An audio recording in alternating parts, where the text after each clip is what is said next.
Hermanos, en esta tarde ha llegado el momento de escudriñar la bendita palabra del Señor. Nos hemos gozado con unos cánticos para el Creador, porque nuestro Dios se merece lo mejor, hermanos. Hoy en esta tarde les digo con el saludo del Maestro Jesucristo, Shalom y paz a vosotros. Shalom. Hermanos, sean bienvenidos a la casa del Señor, y hermanos que nos ven allá en sus hogares, en el trabajo, donde quiera que se encuentren, que siempre la paz reine en cada uno de vosotros hoy en nuestros días. Unos días difíciles, hermanos, que estamos viviendo sobre la faz de la tierra, pero tan grande es el amor de nuestro Señor y Salvador Jesucristo a través del Padre Celestial, que ese ángel que ha mandado el Señor para su pueblo, ese ángel nos cuidará de todo mal. Esa es la confianza que tenemos, y que el Dios de Israel aumente nuestra fe. Amén, amén, hermanos. Amén. Bueno, hermanos, que Dios me los bendiga a todos los que nos ven por este medio que es el internet. Voy a darle lugar a mi hermano ministro hoy en esta tarde. Adelante. Gracias, hermano Víctor. Una vez más, hermanos. Shalom. Shalom. Ocupen sus lugares.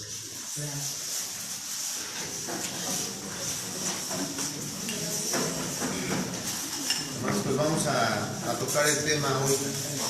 Hoy el tema que vamos a tener, hermanos, es un tema, hermanos, que yo creo que todos en un momento dado vivimos, y una experiencia a veces difícil, una experiencia a veces, hermanos, que llevamos cada uno de nosotros en el transcurso de la vida.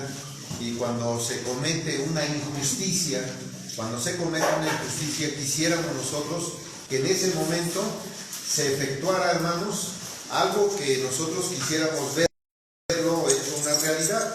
Y eso es, hermanos, que la justicia de Dios pueda actuar en ese momento, cuando nosotros estamos en una encrucijada, o a lo mejor estamos metidos en un problema muy grande, y queremos, hermanos, que en ese momento la justicia de Dios, como en una ocasión decían los discípulos a Jesucristo: Señor, hay algunos por ahí que andan predicando y que no son de nosotros. Y le dice uno de los discípulos a Jesucristo: ¿quieres que oremos a nuestro Padre para que les caiga un rayo?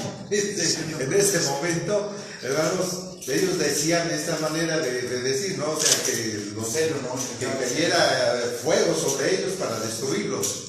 Y les dice Jesucristo: espérense tantito, porque el que no es contra nosotros, por nosotros es. Así es que, si están predicando bien, déjenos, porque puede ser que sea de nosotros. Así que, hermanos, hoy nosotros vamos a ver, hermanos, la justicia divina. Vamos a ver, hermanos, este tema, la justicia divina, que, hermanos, dentro de la... Y quiero hacer mención, hermanos, de estas hojas que saqué del internet, son del internet, porque seguramente algunos hermanos, algunas personas que nos vean, van a decir: es que el hermano Benjamín sacó del internet el tema. No, hermanos, aquí solamente vienen algunas definiciones, porque definiciones, hermanos, hay infinidad de lo que es la justicia. Pero dentro de la abogacía, dentro del, vamos a decir, de las leyes, hermanos, hay todavía definiciones en las cuales, pues, hermanos, los abogados tienen una mayor palabras, elocuencia de poder definirla, ¿no? Pero bueno, hermanos, dice así el significado de la justicia. Dice, hermanos: la justicia es un conjunto de valores esenciales sobre los cuales debe basarse una sociedad y el Estado. Estos valores son el respeto, la equidad, la igualdad y la libertad. O sea, esto es por justicia. En un sentido formal, la justicia es un conjunto de normas codificadas. ¿Qué quiere decir codificadas? Hechas, estudiadas, metidas, ¿para qué, hermanos? Para que se puedan llevar a cabo justamente. Que el Estado, a través de los organismos competentes, dicta, hacer cumplir y sanciona cuando son irrespetadas, suprimiendo la acción o inacción que generó la afectación del bien común. ¿Qué quiere decir, hermanos? Que los hechos que sucedieron se deben de quedar a un lado. Espérense tantito y vamos a analizar, vamos a estudiar cómo sucedieron las cosas para poder hacer justicia en el hecho que se haya cometido. Entonces, hermanos, esto es, hermanos, a grandes rasgos la definición de lo que es la justicia. Antes de esto, hermanos, la justicia dentro de, vamos a decir, de los abogados de la ciencia o de los organismos, como dice aquí, definieron cómo hacer esa justicia. Y es una mujer, hermanos, la palabra justicia es femenina y por lo tanto es una mujer que tiene, hermanos, una venda en los ojos, tiene, hermanos, una balanza en la mano izquierda y en la mano derecha tiene una espada. ¿Sí?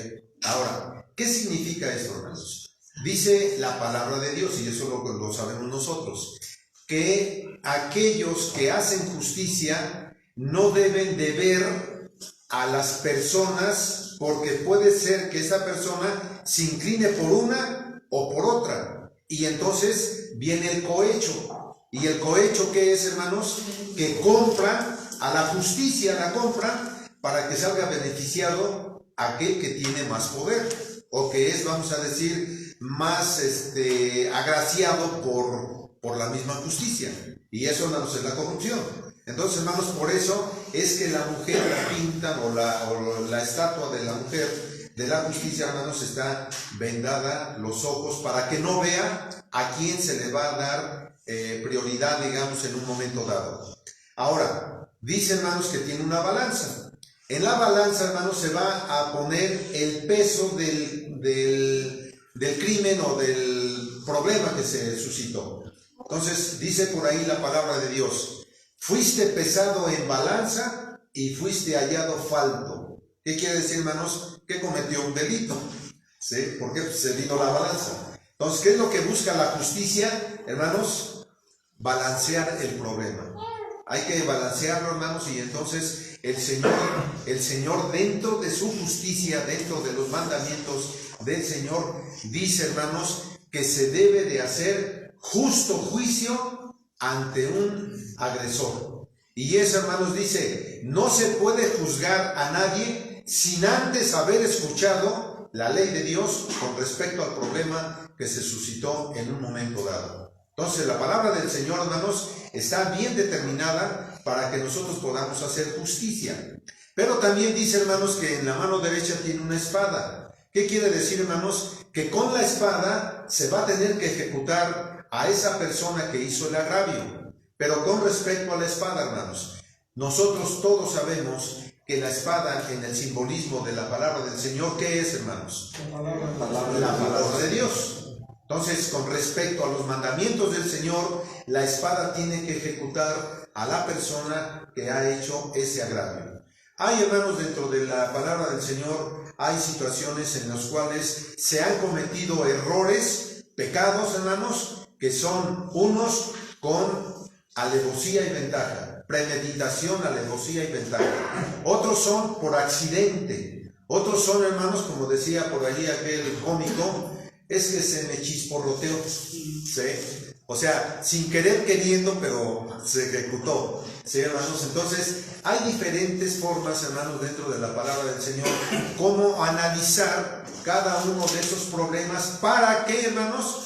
Para hacer justicia delante del Señor. Entonces, hermanos, aquí, hermanos, dentro de lo que es el internet o algunas definiciones, dice, hermanos, que hay 4 tipos de justicia, ¿sí? Hay una justicia que es la distributiva y corresponde precisamente, hermanos, a la riqueza. Veamos cómo el Señor, hermanos, dentro de los mandamientos de Él, establece que a cualquier viuda, huérfano, pobre, debe de tener, hermanos, un sustento. Y ese sustento, hermanos, viene de la tierra.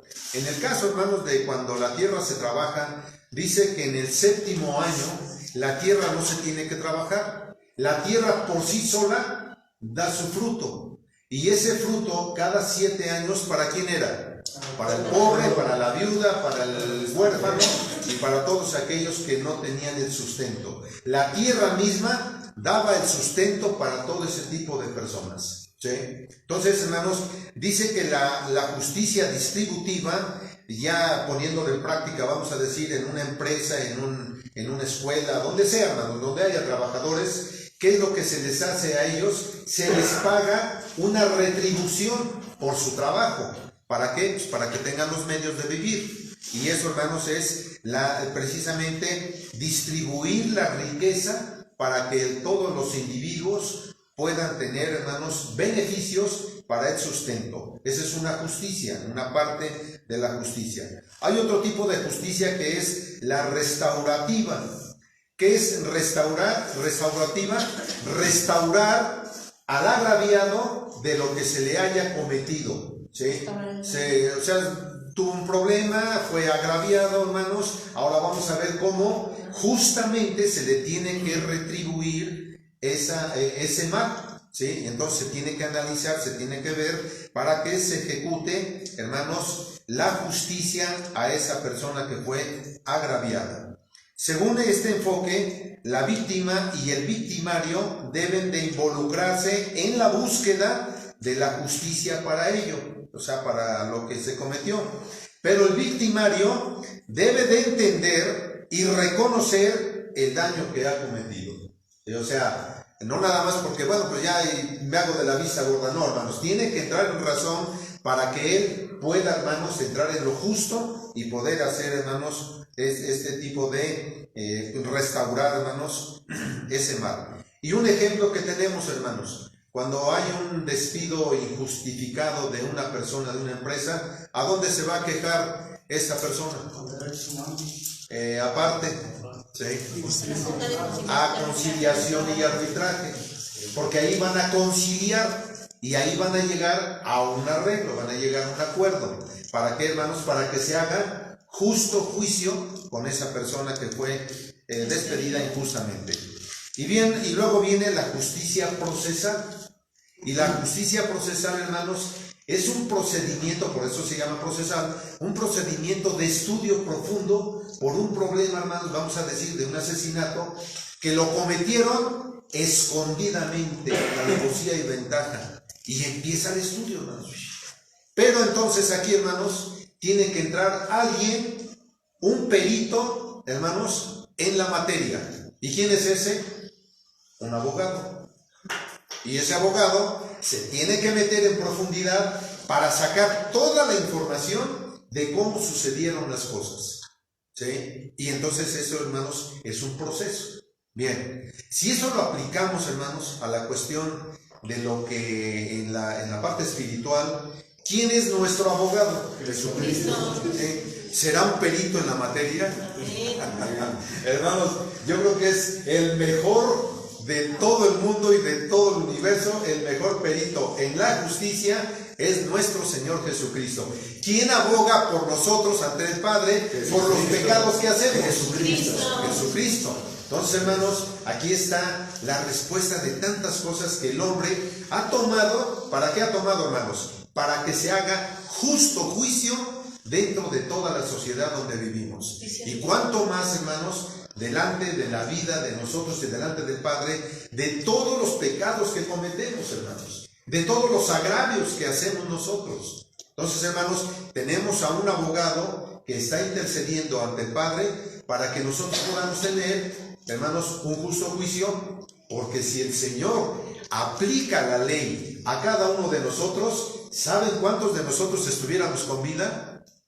Ninguno, hermanos, ninguno, porque, hermanos, precisamente el texto dice, hermanos, el texto dice precisamente en Romanos capítulo 3, vamos a ver lo que dice ahora la Escritura, hermanos. Cuando el Señor aplique la ley, hermanos, realmente si la aplicara y no tuviéramos ese abogado, hermanos, estaríamos por completo destruidos, hermanos. Dice Romanos capítulo 3, del verso número 9 al verso número 18. Capítulo 3 de Romanos, del verso número 9. No hay justo. ¿Sí? Dice así: ¿qué pues? ¿Somos mejores que ellos? O sea, que el pueblo de Israel. En ninguna manera, porque ya hemos acusado a judíos y a gentiles que todos están debajo de pecado, o sea, todos. Como se ha escrito, no hay justo ni aun uno, no hay quien entienda, no hay quien busque a Dios. Todos se apartaron a una, fueron hechos inútiles. No hay quien haga lo bueno, no hay ni uno solo. Sepulcro abierto es su garganta, con sus lenguas tratan engañosamente. Veneno de áspides está debajo de sus labios, cuya boca está llena de maledicencia y de amargura. Sus pies son ligeros a derramar sangre.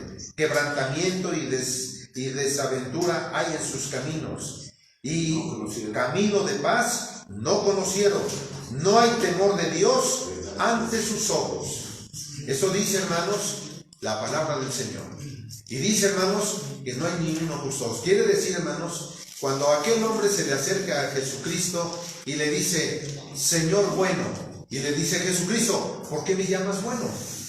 Dice, solamente hay uno bueno, y ese es el Padre.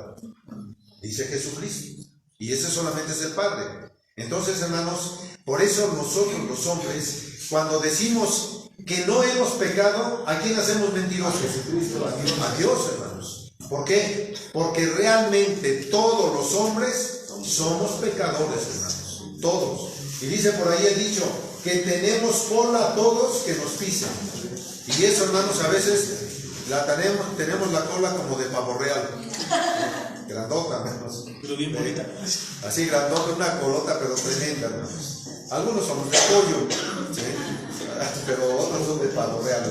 Entonces, hermanos, dice aquí el apóstol Pablo que precisamente él, conociendo la ley de Dios, esto lo saca del Salmo, hermanos, de uno de los salmos, precisamente del Salmo 53, en donde dice, no hay ni uno solo sobre la tierra que no haya hecho lo malo. Y, hermanos, eso es una gran verdad. Pero, hermanos, encontramos una justificación delante de Dios. Hermanos, como les digo, si Dios pusiera justicia en todos nosotros, no interviniendo Jesucristo, este mundo, hermanos, ya no existiría. ¿Por qué? Porque todos hemos caído en pecados, unos grandototes, otros pequeños, pero, hermanos, todos hemos caído en pecado. Entonces, hermanos, nada más que precisamente Dios, el Padre, ha mandado a su Hijo. ¿Por qué, hermanos? Porque nadie tenemos que alcanzar justo juicio delante de los ojos del Señor. Y recordemos lo que le dijo a través del profeta Isaías, lo que le dijo Jesucristo al Padre. Le dice, Señor, no hay quien haga bien en la tierra. No hay, a ti sacrificios y presentes ya no te agradaron. Ya no, ya estás harto de todo eso.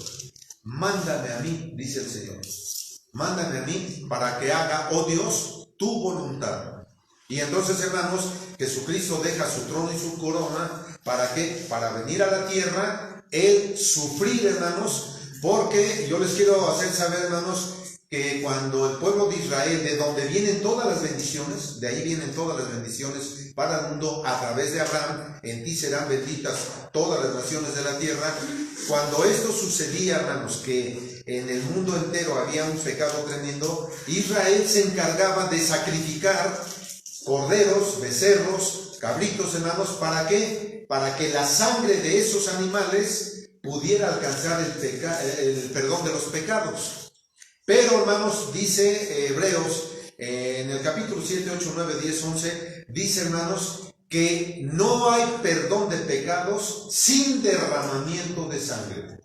Entonces, ¿qué hacían en la antigüedad? Hacían, hermanos, que el sacerdote sacrificaba los becerros, los corderos, y entraba al lugar santísimo a rociar esa sangre una vez en el año, hermanos, en los 4 lados del arca del pacto. ¿Qué simbolizaba esto? Que abarcaba los 4 puntos cardinales y abarcaba al mundo entero. ¿Para qué? Para el perdón de los pecados en aquellos años. Pero llega el momento en que esa sangre ya no tenía valor. ¿Por qué? Porque creció demasiado el pecado, hermanos. Entonces tiene que venir Jesucristo, tomar cuerpo, hermanos, de hombre, de ser humano, y simbolizar aquel cordero que se hacía, hermanos, el sacrificio continuo a las 9 de la mañana y a las 3 de la tarde, para que ese sacrificio continuo pudiera alcanzar el pecado, hermanos, alcanzar el perdón de los pecados. Dice Juan el Bautista: he aquí el Cordero de Dios que quita el pecado del mundo. Entonces, hermanos, viene Jesucristo y con su sangre tiene que hacer alcanzar el perdón del pecado del mundo entero, hermanos, a través del derramamiento de la sangre de nuestro Señor Jesucristo. ¿Era necesario que viniera Cristo? Sí. Era súper necesario, hermanos. De otra manera, hermanos, el mundo estaríamos perdidos. Ahora, ¿por qué se le quitó el sacerdocio? ¿Por qué se le quitó al pueblo de Israel? Porque, hermanos, habían caído en una idolatría tremenda, ¿sí? Y entonces, hermanos, ya no alcanzaba que esa sangre pudiera perdonar los pecados. Por eso era necesario que viniera Jesucristo. Y a través del derramamiento de la sangre de Jesucristo, ahora todos los que creemos, hermanos, en Él, alcanzamos la justicia. ¿Cuál es la justicia de nuestro Dios? De tal manera amó Dios al mundo que ha dado a su Hijo para que todos los que creamos alcancemos la vida eterna. Entonces, hermanos, esa es la justicia de Dios, que a través de Jesucristo podamos nosotros alcanzar una salvación. Y esto es parte de la gracia. Esto es parte de la gracia, ¿sí? Porque la gracia, hermanos, es tremendamente grande en muchos puntos que tenemos que ver qué es la gracia. No nada más decir, por gracia soy salvo. Sí, hermanos, pero ¿qué es la gracia? La gracia, hermanos, simboliza demasiadas cosas. Y parte de esto es precisamente alcanzar la gracia a través del sacrificio de nuestro Señor Jesucristo. Bien, hermanos, entonces, con todo esto, dice Romanos aquí mismo en el capítulo 3, pero ahora del verso número 21 en adelante, capítulo 3, pero ahora del verso número 21 en adelante, dice así: mas ahora, sin la ley, la justicia de Dios se ha manifestado, testificada por la ley y los profetas. Fíjense bien, hermanos, entendamos bien el texto. Dice, porque, mas ahora, sin la ley, la justicia de Dios se ha manifestado, testificada por la ley y los profetas. ¿Y quién es esa ley y los profetas? Es nuestro Señor Jesucristo, que tendría que venir para poder, hermanos, que nosotros alcancemos, porque Jesucristo fue profetizado que tendría que venir para poder alcanzar la justicia de Dios. Verso 22. La justicia de Dios por la fe de Jesucristo para todos los que creen en Él, porque no hay diferencia, por cuanto todos pecaron y están destituidos de la gloria de Dios, siendo justificados gratuitamente. Aquí está, hermanos, esa es la gracia.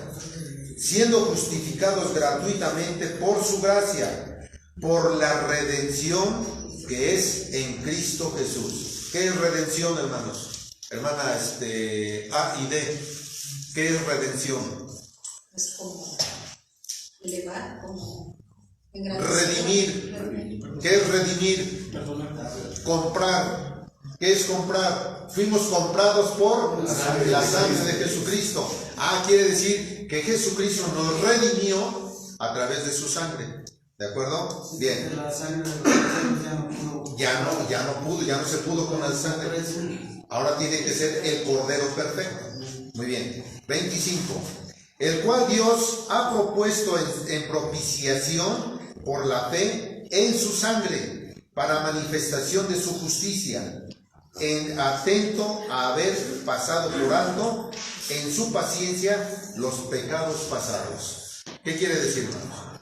Ya pequé, ya hice lo malo, ya agredí a Dios a través de mis hechos. Ahora viene Jesucristo y dice, por mí, ahora todo lo que tú hiciste, borrón y cuenta nueva. Pero mantente limpio. ¿Qué le dijo a la mujer, a la mujer aquella que la encontraron en el hecho del adulterio? No te condeno yo tampoco. ¿Dónde están los que te acusaban? Ya se fueron. Pues yo tampoco te condeno. Vete, pero no peques más. Entonces, hermanos, esa es la redención, la cual, hermanos, nosotros tenemos en Jesucristo. Nos dice, ¿sabes qué? Ya vine a la tierra, ya vi tus pecados, ya los lavamos, ya fuiste al bautismo, ya te limpié, ya son blancos de todos tus pecados, aunque fueran rojos como el carmesí, van para afuera, ahora estás limpio, blanco. ¿Sabes qué? Mantente así. Ya no peques, ya aguántate, cambia tu vida, haz una vida nueva. Y esa es la justicia de Dios. Eso es la justicia de Dios. Dice así, me quedé en el versículo 26.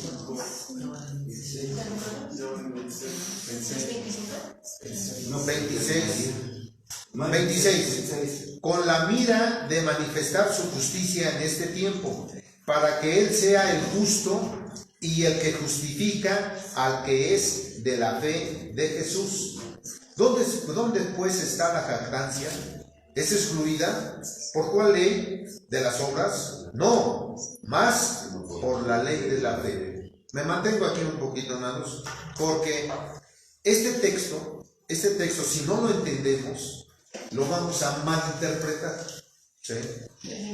Y esto, hermanos, quiere decir, ¿dónde pues está la jactancia? O sea, ¿de dónde yo me jacto? De que pues hoy ya ya Cristo ya vino y ya me limpió y todo eso, y ya me jacto de que el judío esto, de que aquello, de que no, ya. Dice, ¿dónde está la jactancia?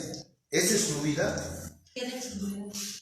Por lo cual la ley, ¿por cuál ley? O sea, ¿por cuál ley es, hermanos?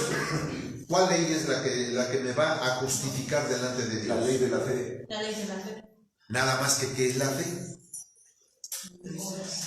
Fíjense, vamos a poner el ejemplo que platicábamos hace rato. Yo, hermanos, era adúltero, era gay, era traficante de drogas, era traficante de mujeres, era yo esto, era lo peor, hermanos, ¿sí? Pero no podía yo cómo limpiarme. La ley ahí está puesta. Esa ley, hermanos, no se quita. Ahí está puesta la ley. Pero entonces viene alguien y me dice, para que tú te salgas de ahí, de esa corrupción que estás, para que tú te salgas, tienes que conocer la ley. Y entonces empiezo a estudiar la ley. Digo, pues aquí me dice que yo debo de dejar esto, esto, quitarlo por completo, y entonces voy a vivir en esta ley. ¿Cómo lo voy a lograr? Por fe. Voy a tener confianza de que en toda mi vida, que es una suciedad, la voy a quitar, me voy a limpiar.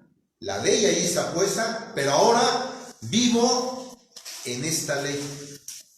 Y ahora viene la fe, y cuando veo que mi vida ya cambió, que soy ahora completamente diferente a lo que yo era, ahora creo, y eso es fe. Ahora creo que la ley me limpió, y ahora estoy obedeciendo la ley sin que me pese.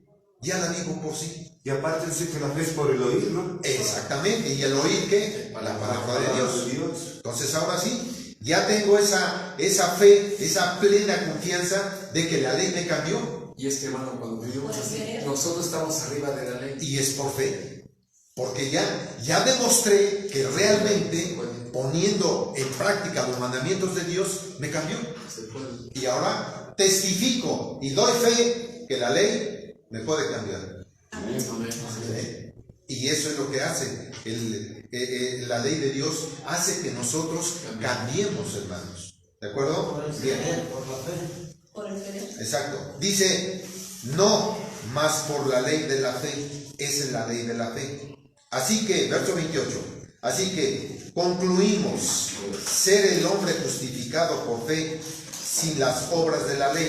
Cuando habla de las obras de la ley, por eso les decía yo, hermanos, ¿a qué jactancia se refería? decían en aquel tiempo, hermanos, los que estaban justificados delante de Dios por las obras de la ley. Cuando se habla aquí, hermanos, en Romanos, en Gálatas, en Efesios, se habla de obras de la ley, se está refiriendo, hermanos, a la circuncisión en la carne. ¿Sí? Yo ya soy circuncidado y por lo tanto ya estoy justificado delante de Dios. Hermanos, eso no es cierto. Eso, hermanos, la circuncisión en la carne, eso no tiene que ver nada. Es más, hermanos, la circuncisión en la mente, cuando yo me circuncido en la mente, quiere decir que ya estoy cambiado. ¿Sí? Pero, decían por ahí algunos hermanos, este hermano cuando se fue a bautizar, entró un diablo seco y salió un diablo mojado. O sea, el mismo diablo. ¿Por qué, hermanos? Porque faltó la fe. Porque faltó la confianza de poder, hermanos, saber que cuando yo estoy convencido de que voy a ir al bautismo, es porque estoy totalmente convertido, de que cuando yo llegue al agua, el Señor me va a levantar nuevo, limpio. ¿Sí? Pero eso lo debo de llevar ya en la mente, ¿no? ¿Para qué? Para que sea yo justificado por la sangre de Jesucristo. Amén. Ahora sí, alcanzo la justicia de Dios a través de la fe en Cristo Jesús. ¿De acuerdo? Bien. Verso número 29. ¿Es Dios solamente Dios de los judíos? No. ¿Es también Dios de los gentiles? Cierto, también de los gentiles. Porque uno es Dios, el cual justifica por la fe la circuncisión y por medio de la fe la incircuncisión. ¿Qué es la incircuncisión? Pues, hermanos, que aunque yo no esté circuncidado, la incircuncisión también me va a beneficiar por la fe en Cristo Jesús. ¿Sí? Ahora sí, ya entiendo que creer en Cristo Jesús, aunque yo no esté circuncidado en la carne, esa incircuncisión, por la fe voy a alcanzar el logro de estar con Cristo Jesús. Verso 31. Luego, deshacemos la ley por la fe en ninguna manera. Antes, establecemos la ley, porque por la ley viene la fe. ¿Sí? Porque la ley me va a cambiar a mí y voy a ser un hombre diferente. ¿Sí? Confirmado por la ley. Por eso dice Pablo, vamos a quitar la ley en ninguna manera, hermanos. La tenemos que establecer. ¿Sí? Y es que Dios vino a cumplirla, hermano. Si Jesucristo estuvo sujeto a la ley, pues, hermanos, ¿cuánto más nosotros? No podemos vivir. O sea, no podemos hacerla a un lado. Y esto, hermanos, es precisamente la justicia de Dios. Esto es la justicia de Dios. Por eso dice, hermanos, aquí en esta parte, la justicia divina. ¿Qué es la justicia divina? Dice así, hermanos, una de las de tantas definiciones, pero dice esta: la justicia divina es aquella que se aplica por Dios en función del cumplimiento de ciertas normas o doctrinas. En el cristianismo, estas reglas están recomendadas en los 10 mandamientos, una suerte de decálogo, en el que se dictan las pautas del comportamiento que ha de seguir los seres humanos para llevar una convivencia armoniosa. El incumplimiento de los mandamientos, desde el punto de vista cristiano, trae consigo una sanción o un castigo divino, mientras que su cumplimiento amerita la salvación y el amparo de nuestro Dios. Entonces viene lo contrario, ¿no? Así es que nosotros hoy, en esa justicia de Dios, tenemos que alcanzar, hermanos, vamos a decir, ese vínculo en el Señor, y que es a través de Jesucristo, para que por medio de Jesucristo alcancemos la justificación delante de nuestro Dios. Bien, en el mundo, hermanos, hay demasiada maldad. Hay, hermanos, hay una cosa tremenda. Si recuerdan ustedes, nada más vamos a recordarlo, pero ustedes lo pueden leer, y para mis hermanos que están por primera vez con nosotros. Romanos capítulo 1, del verso 18 en adelante, dice: porque Dios, habiendo sido burlado, habiendo sido, hermanos, desechado, como Dios, no le dimos la gloria como a Dios, sino que nuestro necio corazón se entenebreció. Y entonces, hermanos, ¿qué hicimos? Cosas nefandas, cosas que no convienen. Y dice que el Señor los entregó a una mente depravada para hacer lo que no conviene. ¿Sí? Romanos capítulo 1, verso 18 hasta el final. Y dice: llenos de envidia, de avaricia, de codicia, malos, desleales a los padres, desobedientes, ingratos, y hermanos, una serie de cosas. Dice: porque todos estos son dignos de muerte. Pero no nada más ellos, hermanos. Dice: aún los que consienten que hagan todas estas cosas. ¿Sí? Entonces, hermanos, el mundo está lleno de todo esto. El mundo, hermanos, está lleno de ignorancia, está lleno del desconocimiento de Dios. No hay temor de Dios en el mundo. Hermanos, dicen en el 23: y cambiaron la gloria de Dios incorruptible en semejanza de imagen de hombre. De hombre, ¿sí? ¿Por qué? Porque tienen ahí, monitos ahí en la pared y se están dedicando a todos ellos para que esos monitos de piedra que ni tienen espíritu, ni oyen, ni ven, ni caminan, hermanos, les están dando honra y gloria a esos monigotes, hermanos, y a Dios lo hacen a un lado. Y que ese santito, ese monigote, esa virgen, está interfiriendo para que mi petición a través de esa piedra llegue a Dios. Por favor, hermanos, ¿en qué siglo vivimos? ¿Cuál es la mente que tiene el hombre, hermanos? O sea, es una cosa terrible lo que se está viviendo en la actualidad, a pesar de tanta tecnología y tanto conocimiento que se tiene. Así es que, hermanos, el mundo precisamente vive en toda esta situación. Y esto, hermanos, éramos algunos de nosotros. Algunos de nosotros éramos así. ¿Por qué? Comentábamos en la comida, mi hermana, ¿sí? Que yo llegué a la iglesia cuando tenía yo 35 años. Quiere decir, hermanos, que 35 años estuve involucrado en el mundo. ¿De qué me contaminé? De todo lo que el mundo hay.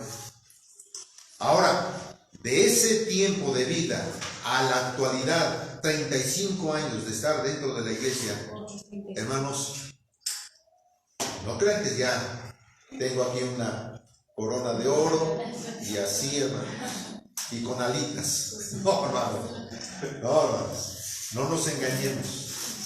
El cambio de la vida de cada uno de nosotros tiene un proceso. Tiene un proceso. Y no exijamos a los hermanos a que cambien. ¿Quién es el que tiene que cambiar primeramente? Uno mismo. Yo, primero yo. Para que yo exija a los hermanos a que cambien, el primero que tiene que cambiar soy yo. Ahora sí puedo exigir, pero cuando yo haya cambiado. Mientras yo no haya cambiado, yo no tengo ningún derecho de exigir que un hermano tenga que cambiar. Los hermanos, eso es lo que nosotros tenemos que ver, que debemos de ser justos, porque si Dios ha sido justo conmigo a través de Jesucristo, ¿cómo yo quiero ser injusto con aquellos que todavía les falta crecer? No se puede, hermanos. Tiene que ser, hermanos, al revés. Primero yo me tengo que justificar delante del Señor y tengo que yo perfeccionarme, y entonces ahora sí yo puedo hacer esa petición de que tenga que cambiar. Cristo, hermano, Cristo fue ejemplo. Dice, ejemplo os he dado. Ejemplo os he dado. Yo he dado, vosotros también. Así es, hermanos. Entonces, hermanos, dice Primera de Corintios, dice el apóstol Pablo a los romanos, perdón, a los Corintios, Primera de Corintios capítulo 6. Estos textos están fuertes, hermanos. No mucho. Agárrense bien de las sillas, porque capítulo 6. Porque sí, hermanos, o sea, seamos sinceros y seamos, hermanos, temerosos del Señor, que éramos así, hermanos. Primera de Corintios capítulo 6, verso número 9. dice así: ¿no sabéis que los injustos no poseerán el reino de Dios? No erréis, que ni los fornicarios, ni los idólatras, ni los adúlteros, ni los afeminados, ni los que se echan con varones, ni los ladrones, ni los avaros, ni los borrachos, ni los maldicientes, ni los robadores heredarán el reino de Dios. Viene lo fuerte. Esto erais algunos, mas ya somos lavados, ya somos santificados y ya somos justificados en el nombre del Señor Jesús. ¿Y por medio de quién? Del Espíritu de nuestro Dios. Así es que, hermanos, antes éramos así, ahora ya no. ¿Pero por qué? Porque hemos alcanzado la justicia de Dios a través de Jesucristo. Y Él es el que aboga por nosotros. Amén. Y entonces, hermanos, aunque seamos de lo más vil, la escoria del mundo, aunque seamos la escoria del mundo, el Señor nos da la oportunidad de ser justificados delante de Él a través de Jesucristo. Pero la condición es que ya reconocí, ya entendí, ya me dieron mis coscorrones el Señor, ahora tengo que cambiar mi vida. Tengo que ser diferente. Tengo que saber cómo ser justo delante de los que me rodean, pero principalmente, dice el apóstol Pablo, de los domésticos de la fe. ¿Y quiénes son los domésticos de la fe? Ustedes, hermanos. ¿Sí? Entonces tenemos que aprender todo esto. Solamente obedeciendo los mandamientos es como podemos nosotros alcanzar todo esto. Y como Ahora, Pablo también. ahora, hermanos, ¿qué es un proverbio? ¿Un proverbio? Sí. A ver, comentarios, sugerencias. ¿Qué es un proverbio?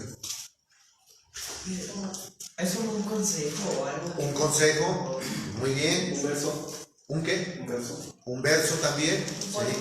¿Un qué? Un poema. También puede ser, hermanos. También. Pero ¿saben qué es, hermanos? Es una verdad que no tiene vuelta. Es una verdad. Sí, o sea, al grano, al punto. Dice el Proverbio capítulo 2.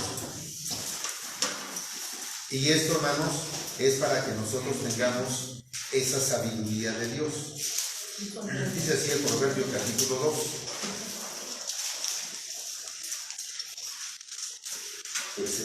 Verso número 1 en adelante.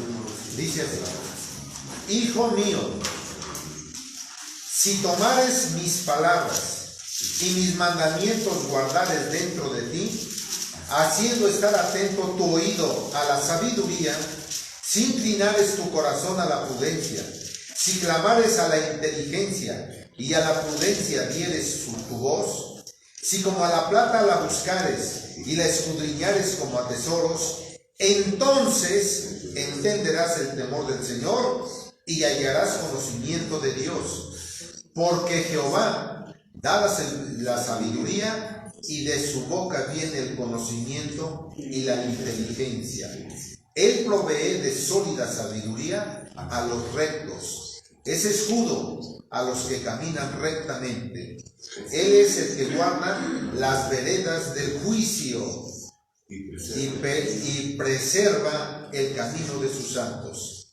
Entonces entenderás justicia, juicio, equidad y todo buen camino. Amén. Así es que, hermanos, para ser justos delante de Dios, necesitamos poner en práctica los mandamientos de Dios. ¿No hay otro? Aquí lo está diciendo el Señor. Es el que guarda Para que tú tengas un buen juicio delante de los que estás, debes de poner en práctica los mandamientos de nuestro Dios. Ahora viene un asunto, hermanos. Yo se los voy a preguntar a ustedes. ¿Qué pasa cuando a mí me agrede y me hacen una injusticia del tamaño del mundo? Pedir justicia divina y pedir por ellos, que Dios los perdone. ¿Qué pasa? ¿Verdad que a veces Y eso lo digo no nada más por mí. Yo sé que ustedes han tenido algunos problemas tremendos en donde, hermanos, quisiéramos agarrar al agresor y hacerle así, arrancarle la cabeza. Porque en ese momento estamos siendo agredidos. ¿Sí? Pero ¿qué es lo que debemos de hacer, hermanos? Dice el Señor Jesucristo, y viene la perfección de la Que ley. nos perdone porque se metieron con los hijos de Dios. ¿Recuerdan el tema que vimos el sábado pasado? El que toca a los hijos de Dios es como si tocara a la niña de los ojos de Él. Así es. Y cuando nos tocan a nosotros, cuidado, Así es. cuidado. Porque cuando tocan al pueblo de Dios, se las van a ver con el Padre de las luces. Con Él se van a presentar. No, por eso dice el Señor, mía es la venganza. Sí. Por eso dice el Señor, mía es la venganza, yo pagaré. Amén. ¿Sí? Entonces, hermanos, ¿qué es lo que debemos de hacer? ¿Sí? Porque va a haber algún momento, hermanos, en que tengamos que defendernos. ¿Sí? Nada más que cómo lo tenemos que hacer. Las cosas el Señor las va a poner. Pero no debemos de estar pensando en que le caiga todo el peso de la ley para que se vaya a la cárcel. No, hermanos. Que el Señor tenga misericordia. Amén. Que haga juicio justo para que las cosas se arreglen. Así es. Dice, hermanos, Jesucristo, Mateo capítulo 5. Mateo capítulo 5. Dice así, hermanos. Y esos son los consejos que debemos de tener nosotros de parte de nuestro Dios. ¿Para qué, hermanos? Para no caer en una situación pues, hermanos, de desesperación, de coraje, y en lugar de bendecir vamos a maldecir, y bueno, cosas así. Dice así, hermanos. Capítulo 5 de Mateo, verso número 24. Ya, dice así. Deja allí tu presente delante del altar y vete. Vuelve primero en amistad con tu hermano y entonces ven y ofrece tu presente. Concíliate, fíjense, hermanos, concíliate con tu adversario presto, lo más pronto posible, entre tanto que estás con él en el camino. Cuando vayas caminando, trata de convencerlo de que lleguen a un acuerdo, porque no acontezca que el adversario te entregue al juez y el juez te entregue al alguacil y seas echado en prisión. De cierto te digo que no saldrás de allí hasta que pagues el último cuadrante. Entonces, hermanos, dice el Señor, concíliate con tu adversario, llega a un acuerdo, pero justo, dentro de la justicia. ¿Para qué? Para no sea que vayan ahí ante los tribunales y entonces ahí te van a hacer pedazos. Entonces, hermanos, eso es lo que aconseja el Señor. El Señor va a hacer justicia siempre. Y cuando a nosotros nos agreden injustamente, con premeditación, alevosía y ventaja, cuidado, hermanos, porque se están metiendo con los hijos de Dios. Y cuando se meten con los hijos de Dios, se van a presentar con el diablo, hermanos. ¿Sí? Porque Dios los va a entregar al diablo, hermanos. ¿Sí? Y yo les quiero decir, hermanos, que a nosotros nos han agredido muchas veces, pero, hermanos, esa agresión ya se está cobrando. Ya se está cobrando. Y hoy, hermanos, yo veo con agradecimiento a nuestro Dios que hemos pedido justicia, pero el Señor ha puesto los medios para que se haga justicia. Ya no nos correspondió a nosotros, sino a través de otras personas han hecho justicia, hermanos, para que las cosas vengan de arriba. Y el Señor pone los medios. Él pone los medios, hermanos. Entonces, a veces nosotros quisiéramos que la justicia divina cayera, como decían aquellos apóstoles, oramos al Señor y que venga un rayo y los acabe por completo. ¿Sí? No, hermanos. O sea, esto viene de parte del Señor. Y la justicia, hermanos, viene precisamente de parte del Señor. Y esto, hermanos, lo tenemos que tomar bien en cuenta. Dice el Salmo número 9, dice así, hermanos. La palabra del Señor siempre nos lleva, hermanos, a la veracidad y a la paz interna, para que el juicio que venga de Él, hermanos, lo esperemos con calma, con tranquilidad, y esto, hermanos, sea pues la paz en nosotros, ¿sí? Salmo número 9, verso 7 y 8, dice así: mas Jehová permanecerá para siempre, dispuesto a su trono para juicio, y Él juzgará el mundo con justicia, y juzgará los pueblos. ¿Cómo los va a juzgar? Con rectitud, hermanos. ¿Sí? Entonces, hermanos, no esperemos nosotros que en la desesperación de los apóstoles pedir al Señor que caiga un rayo sobre nuestros adversarios. Entonces, hermanos, tenemos nosotros, hermanos, que esperar el justo juicio de Dios.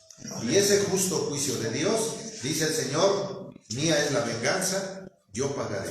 Pero hermanos, ¿cómo vamos a reconciliarnos con nuestros enemigos si lo que menos quieren es eso? Nos quieren acabar. Entonces, lo que nosotros tenemos que hacer en un momento dado, cuando no tenemos, vamos a decir, por eso leí esto, dice: en tanto que estás en el proceso, ¿sí? En el proceso, ponte a cuentas con tu enemigo. Pero si tu enemigo no quiere, entonces va a llegar con el juez, va a llegar con el alguacil, lo van a meter a la cárcel y va a tener que pagar hasta el último centavo. ¿Sí? Pero eso ya le corresponde a Dios poner los medios. Ejemplo, hermanos, y esto está dentro de la palabra del Señor. Dijo el Señor a través de Ciro. Ciro fue, hermanos, aquel rey persa, ¿sí? Era cuando llega a Babilonia, le dice al pueblo de Israel: ahora sí, pueblo de Israel, vamos, vas para tu tierra. Y saben, hermanos, ¿sí? Nada más que este hombre empezó a pedir dinero a los pueblos de alrededor, oro, para darle al pueblo de Israel, y decirle al pueblo de Israel: toma y vete a tu ciudad. ¿Sí? Y empezaron a girar cartas. Cuando el pueblo de Israel se iba a imaginar que un persa, un incircunciso, hermanos, les diera el que salieran con justicia delante de los pueblos, y todavía, hermanos, les dice: los voy a mandar con un ejército que los resguarde hasta que lleguen a Jerusalén. ¿De dónde salió eso? De parte de la justicia de Dios, que tomó a los hombres, tocó el corazón de Ciro, hermanos, de aquel rey persa, y le dijo: váyanse para su tierra. Como el Señor mueve los corazones. Mueve todo. Sí. El Señor mueve todo. Y endurece Sí. esta Faraón. ¿Y quiénes eran los enemigos de los judíos, o sea, del pueblo de Dios? Pues todos los pueblos que estaban alrededor, hermanos. No querían. Inclusive cuando ellos llegan allá, hermanos, dice que estaban construyendo los muros y las puertas, y con una espada, con una mano la cuchara y con la otra mano la espada. ¿Por qué? Porque llegaban los enemigos y no querían que reconstruyeran Jerusalén. Pero Dios puso todos los medios. ¿Para qué? Para hacer justicia, hermanos. Entonces nosotros tenemos que poner en práctica este conocimiento. La justicia viene de Dios. Y cuando a nosotros nos agreden y nos quieren hacer daño, el Señor interviene para que se haga justo juicio divino. Pero para que yo tenga esa respuesta, necesito guardar los mandamientos de Dios. Eso lo interpretaba mucho Nehemías, ¿no? Los muros de todo eso venían. Sí. Pero, hermanos, ¿qué es lo que debemos de hacer? Lo que dijo el Proverbio, capítulo 2. Tengo que guardar los mandamientos de Dios para que, hermanos, el Señor conteste mis oraciones. Y entonces sea yo cubierto de la misericordia de Dios. Sí. Vean tantos beneficios, tantas cosas que tenemos al alcance de todos nosotros. Nada más que hay que saberlo manejar, hay que saberlo interpretar, pero lo más importante, hay que ponerlo por obra. ¿Sí? Eso es lo más importante. Entonces, hermanos, ¿tenemos un protector? Sí. ¿Tenemos quien abogue por nosotros? Sí. ¿Quién nos induce a todo este conocimiento? El Espíritu de Dios. Y Él es el que interviene. Por eso dice ahí en Romanos capítulo 8, porque el Espíritu de Dios pide a Dios con gemidos indecibles para que nosotros seamos protegidos en justicia delante del Padre. ¿De acuerdo, hermanos? De acuerdo. Así que, hermanos, no hay de otra. Tenemos que guardar los mandamientos del Señor. Tenemos que hacer su voluntad. Tenemos que esforzarnos en cumplir cada uno de sus mandatos. No hay vuelta de hoja. Si no tenemos nosotros este conocimiento, si no tenemos este corazón noble, sencillo, delante del Señor, hermanos, estamos siendo rebeldes. Y la rebeldía, lo único que nos va a llevar, hermanos, es a tener un juicio delante del Señor. Y cuando nos presentemos ante el tribunal de Jesucristo, cuidado, hermanos, porque ahí sí, ¿quién va a abogar por nosotros? Ahí, hermanos, se acabó todo. Pero Entonces, tenemos a hermanos, nuestro Jesús, que sí. esforcémonos. Cuando seamos agredidos injustamente, pongamos en las manos de Dios el problema. ¿Sí? Eso no quiere decir que nos tomen como tontos, porque así se expresan de nosotros. Y nos dicen con otras palabras. ¿Sí? Nos dicen con otras palabras que usa el mundo. Estos son una bola de tontos. Y eso, hermanos, se los va a cobrar el Señor. El Señor no se queda con nada. Todo se lo cobra. Y se lo cobra con intereses. Así que dice el Señor que Él no puede ser burlado de nadie. no puede ser burlado el Señor. Así que, hermanos, sí nos da mucho coraje, nos da, hermanos, una desesperación de que en ese momento quisiéramos agarrar al enemigo. De tomar venganza. Y sí, tomar venganza. Y es más, si le podemos sacar los ojos y arrancarle las orejas y bueno, dejarlo pelón como estoy quedando, pues sería mejor. Pero bueno, hermanos, esto es para que entendamos que nosotros como hijos de Dios tenemos que ser justos también, como Dios es justo con nosotros. Amén. Que el Señor bendiga su palabra. Amén. Que el Señor lo bendiga.